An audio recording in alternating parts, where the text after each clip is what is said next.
जय हिंद मित्रों, जय भवानी। और आज आपके सामने जो विषय है वो विषय बहुत ही ऐसा अजीब विषय है जो वाराणसी को लेके है। और वाराणसी को लेके, ज्ञानवापी को लेके नहीं है, ये वाराणसी ब्लास्ट को लेके है। वाराणसी में जो वलीउल्लाह एक मौलाना हुए हैं, वलीउल्लाह, जो फांसी की सजा जिन्होंने पाई है, उन्होंने 18 व्यक्तियों को यानी 18 हिंदुओं को जो है मोक्ष का रास्ता दिखाया था। लेकिन देखिए हुआ क्या है उनके साथ। अब वो कितने बड़े उच्च कोटि के मौलाना है वलीउल्लाह कि उन्होंने 18 व्यक्तियों को मोक्ष का रास्ता दिखाया।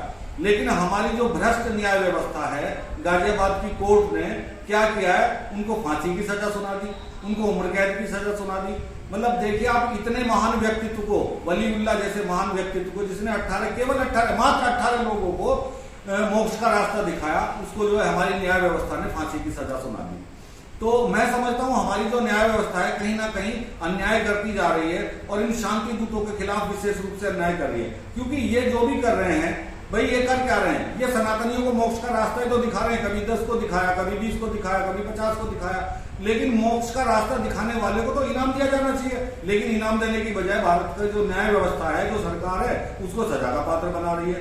तो मेरे विचार से और मेरे हिसाब से ये सारा कुछ गलत किया जा रहा है। वैसे हमारे और एक बड़े मौलाना मदनी और जमीयत उलमा, ये इनका वो है जो सामने आए हैं इसके लिए और उनके पक्ष में खड़े कि भाई हम इसके लिए आगे हाई कोर्ट, सुप्रीम कोर्ट तक लड़ेंगे। बड़ी अच्छी बात है, लड़ना चाहिए भाई। ऐसे ऐसे धर्म रक्षक, शांति दूत, वलीउल्लाह जैसों के लिए अगर मौलाना मदनी, ओवैसी और जमीयत उलमा नहीं लड़ेंगे तो कौन लड़ेगा इनके लिए।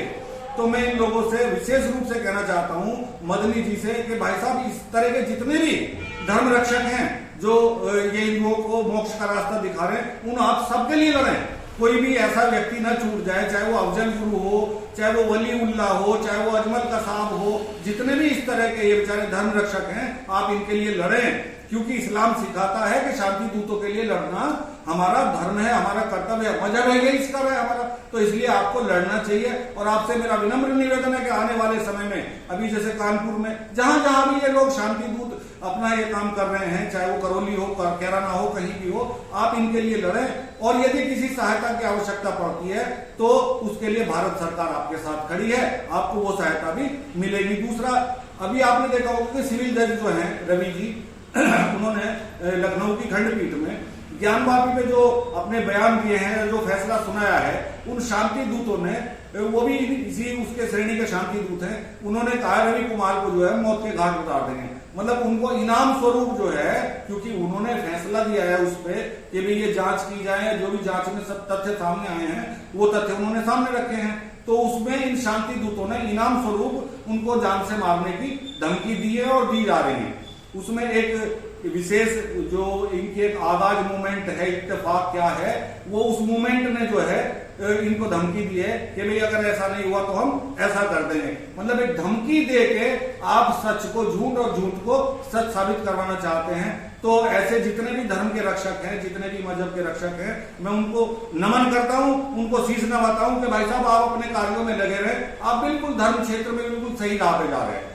तीसरी बात करते हैं आरएसएस कार्यालय की। अभी एक शांति दूत ने, धर्म के रक्षक ने आरएसएस कार्यालय, 6 कार्यालयों को धमकी दी कि हम इनको बम से उड़ा देंगे। 6 कार्यालयों को बम से उड़ाने की धमकी दी गई है। वैसे वो पकड़े गए शांति दूत, लेकिन मैं मदनी से, ओवैसी से, इनसे प्रार्थना करूंगा, इनसे निवेदन करूंगा, हाथ जोड़ के इन भाइयों से, क्योंकि ये भी धर्म की सेवा में लगे हुए हैं भाई। उस शांति दूत के लिए भी जमीयत उलमा और मदनी जी, ओवैसी, उमर अब्दुल्ला, ये लोग कृपया उसके लिए भी सामने आए। और ये जो है जितने भी शांति दूत हैं इस तरह के, जो बम से उड़ाने की बात कर रहे हैं, कत्ल वारत की बात कर रहे हैं, कृपया करके इनको सामाजिक सहायता भी दी जाए, आर्थिक सहायता भी दी जाए, इनके परिवार का पालन पोषण, भरण पोषण भी किया जाए। और भारत सरकार से मैं फिर कहना चाहता हूं कि भाई इस तरह के शांति दूतों को आप परेशान करना बंद करें। ये न्याय व्यवस्था जो है, इसको आप अपनी को ठीक कीजिए। ऐसे लोगों को किसी भी तरह से परेशान न किया जाए। जय हिंद, जय भारत। और अगले विषय पे फिर मिलता हूं। नमस्कार।